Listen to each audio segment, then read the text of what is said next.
안녕하세요. 오늘은 포스코 케미칼에 대해서 해보려고 합니다. 코스피에 등록되어 있고요. 003670입니다. 포스코 케미칼을 해보려고 했던 이유 중에 하나는 바로 이 LG화학 때문입니다. 아시는 분은 아시겠지만 전기차 배터리의 대장주로 한국에서 꼽히는 주식이 바로 LG화학인데, LG화학의 주가가 끊임없이 상승세에 있습니다. 그러면서도 오늘 좀 특이했던 것 중에 하나가, 오늘 LG화학이 상승을 했는데 LG화학을 제외한 대부분의 2차전지 주식은 그다지 반응이 없었습니다. 그래서 실제로 가격을 비율로 비교해보면 LG화학과 나머지 주요 2차전지 주식들의 이격도가 좀 커졌는데요. 그래서 LG화학 자체의 가능성을 좀 보고 있지도 않을까라는 생각에 LG화학과 관련된 LG화학에 납품하는 소재 기업을 찾아봤습니다. 그리고 그 중에서 찾은 것이 바로 포스코 케미칼입니다. 배터리 소재 2조 원대 공급 계약을 체결했다고 올해 초에 나왔었는데요. 전기차 배터리 같은 경우에는 전기차 배터리 생산량 자체가 넉넉하지가 않아서 전기차 완성체 업체에서도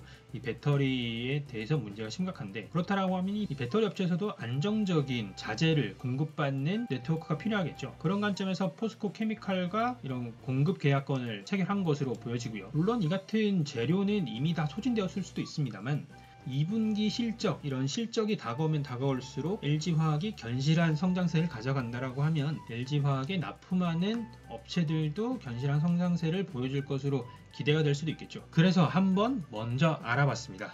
먼저 대략적인 숫자를 보려고 하면요, 매출은 지속적으로 성장세에 있습니다. 2017년부터 2019년까지 지속적인 성장세에 있고요. 분기로 봤을 때도 전년 동기 대비 10% 성장했다고 나오고 있습니다. 영업이익 같은 경우에는 꾸준히 성장세에 있다가 작년에 소폭 하락했고, 올해 1분기도 전년 동기 대비해서는 많이 줄어든 것으로 나오고 있습니다. 자세한 내용은 사업 보고서에서 보도록 하죠. 그리고 당기순이익 같은 경우에도 마찬가지로 2019년에 좀 하락이 있었고요. 2020년 1분기 역시 떨어진 부분이 있습니다. 그럼 좀 더 자세한 내용을 보기 위해서 사업 보고서를 볼까요? 사업의 내용을 보게 되면 내화물 제조 정비 부분과 라임 케미칼 부분이 나뉘어져 있습니다. 이 라임 케미칼 부분이 바로 2차 전지의 부문이라고 보시면 될 것 같고요. 내화물 제조 정비 부분 역시 가지고 있는데, 주요 고객이 포스코로 나오는 만큼 안정적인 현금 흐름을 가지고 있다라고 볼 수가 있을 것 같습니다. 각각의 부문에서 매출이 얼마나 일어나고 있는지 먼저 보게 되면, 내화물 제조 정비 부분에서 5천억 정도의 매출이 2019년 발생했고요. 라임 케미칼 부분, 2차 전지 부분에서 약 9,800억 정도의 매출이 발생했습니다. 비율로 보자면 라임 케미칼 부분이 66%, 내화물 제조 정비 부분이 34% 정도 되고요. 근데 이렇게만 보면 이게 어느 정도 수준으로 움직이고 있는지는 보이지가 않으니까, 그러면 과거의 매출 기록도 함께 보도록 하죠. 먼저 2017년 사업보고서입니다. 2018년에 발표된 2017년 사업보고서인데, 내화물이 4,600억 정도, 라임 케미칼 부분이 7,400억 정도, 그래서 비율로 보면 한 6대4 정도 수준입니다. 2018년 에는 어땠는지 한번 볼까요? 2018년의 사업보고서를 보게 되면 내화물 제조 정비 부분이 5,200억, 라임 케미칼 부분이 8,600억, 비율로 보면 62대 37 정도. 그러니까 소폭 라임 케미칼 부분에 상승이 있었습니다. 그런데 2020년에 발표된 2019년 사업보고서를 보게 되면 대폭적으로 62% 수준에서 66%로 라임 케미칼 부분이 굉장히 늘었는데, 이 전체 매출 역시 늘어나면서 늘었기 때문에 회사가 쪼그라들면서 라임 케미칼 부분이 늘어난 것이 상대적인 효과다라는 것이 아니라, 회사 자체도 성장을 하고 있지만 그 와중에 라임 케미칼, 그러니까 2차전지 부분에 집중을 하고 있다라고 볼 수가 있을 것 같습니다. 그럼 재무제표를 한번 보도록 하죠. 재무제표를 보게 되면 유동자산, 그리고 비유동자산, 게다가 자산 총계, 모든 부분에서 자산이 늘어나는 것을 확인할 수가 있었는데요.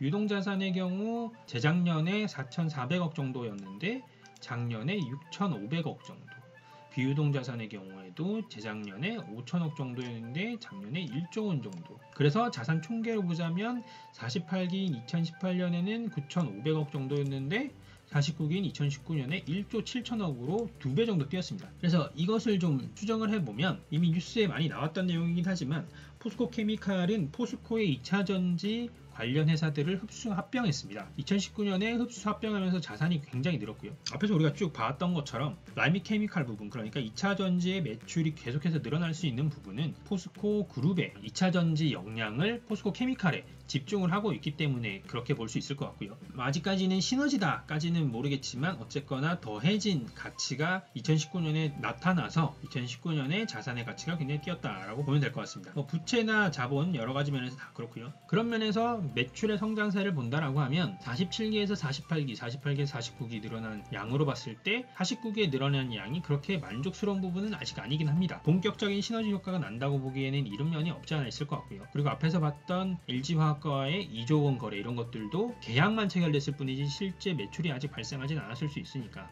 여러 가지 면에서 아직까지 잠재적인 것만 가지고 있다라고 볼 수가 있을 것 같습니다. 어쨌거나 운영되는 면에서 얼마나 효율적으로 운영되고 있는지를 좀 보면요. 일단 매출 원가의 비중이 좀 늘었고요. 그리고 일반 관리비 부분이 좀 늘었습니다. 이로 인해서 영업이익은 조금 감소한 수준이 되었습니다. 이는 아마 합병으로 인해서 아직까지 시너지 효과가 나기보다는 합병에 정리를 하는 과정이기 때문에 일반 관리비도 좀 늘어난 부분이 있고 매출 원가 역시도 아직까지는 효율적으로 관리가 안 되고 있지 않나 라고 추정해 볼 수 있을 것 같습니다. 그리고 그 다음 당기 순이익이 줄어든 부분에는 관계기업의 지분법 이익이 대폭 감소한 부분이 크게 영향을 끼쳤습니다. 이까지 사업의 내용과 숫자로 봤을 때는 LG화학과 연계돼서 충분히 함께 갈 수 있는 역량은 집중되고 있다. 하지만 아직까지 그 시너지가 나고 있지는 않은 상황이다 라고 볼 수가 있을 것 같은데요. 그러면 수급을 통해서 좀 더 단기적인 관점의 주가 방향을 한번 살펴보도록 하죠. 일단 먼저 긍정적으로 해석할 수 있는 부분은 앞에서 나왔던 것처럼 2020년 초반에 LG화학과의 대규모 계약이 호재로서 작용을 했고 그 이후에 주가가 뛰었습니다. 주가가 뛰면서 거래량도 많이 붙었는데 그 이후에 거래량이 죽더라도 그 전과는 비교해 봤을 때 높은 수준으로 계속해서 유지가 되고 있다는 부분, 이런 부분이 좀